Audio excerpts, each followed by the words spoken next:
It's Our Story. Jennifer Keelan, Denver, Colorado. Well, now it doesn't matter what you have to say as an individual because, individuality, it's rapidly, decreasing. I mean, it's all about the group. It's what does the group want? What does the group say?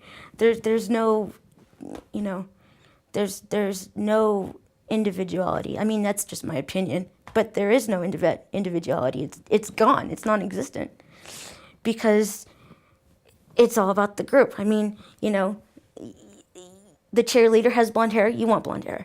The cheerleader has nice clothes. You want nice clothes. The cheerleader has the good boyfriend. You want the good boyfriend. And it's like a. Do you watch Star Trek?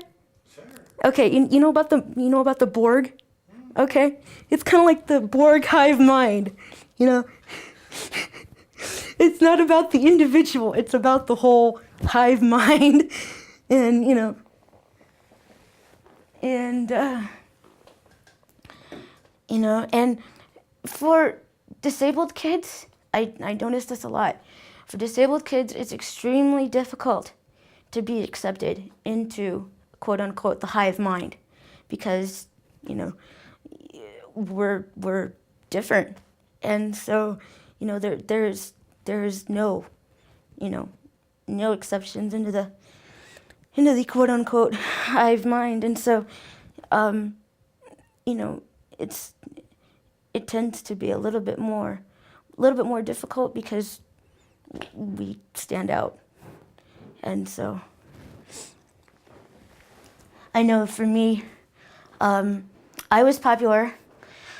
But not in a positive manner. I was a big, huge target for bullies. I hated school with a passion. I hated it because I knew that I would never be part of the group. And it was literally, for me, hell on earth because, I was too different. And so,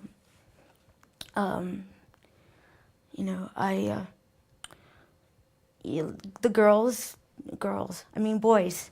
Yeah, boys hurt you, they can hurt you physically. But girls, I mean, they tear down every sense of dignity or self-worth that you've got, and you have to, hold on to it, with a great passion. And,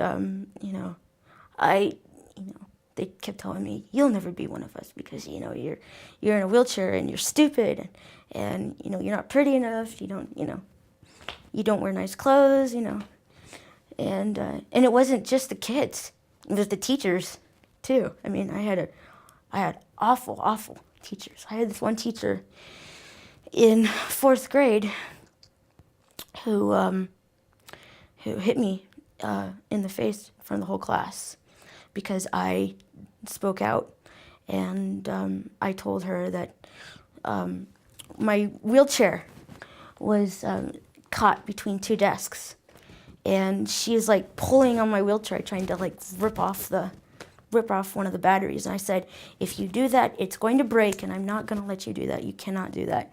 And she slapped me across the face in front of the whole class, and and it wasn't just popularity contest with the students. It was a popularity contest with the teachers. And it was also, one of those things that I could never win. I mean, I was told every single day, from the time that I entered the public school system until the time that I left, that I was stupid and that I would never graduate and that, it was impossible. Well, I refused to believe them, and I basically told them to go to hell, and I got my GED, and I got it with a passion. I graduated in the top 3% of my class, and and that was a big thing for me when I got my GED, because it was I proved to everybody, I proved to my peers, and I proved to my teachers at that moment that I could do this, and I wasn't going to let anybody, stop me. And at that moment, I I defined myself. I said, no, I'm not going to give in, and I am not going to, I'm not going to, let you destroy what self-worth I've got left. I'm going to take it and I'm going to put it somewhere where I know that I can use it. To me, education is extremely important because it proves to everybody. It proves to my future employer. It proves to my friends. It proves to my teachers. It proves to everybody around me that I am capable. The It's Our Story project is a national effort to make disability history public and accessible. Visit us at www.itsourstory.org or on the It's Our Story project YouTube channel.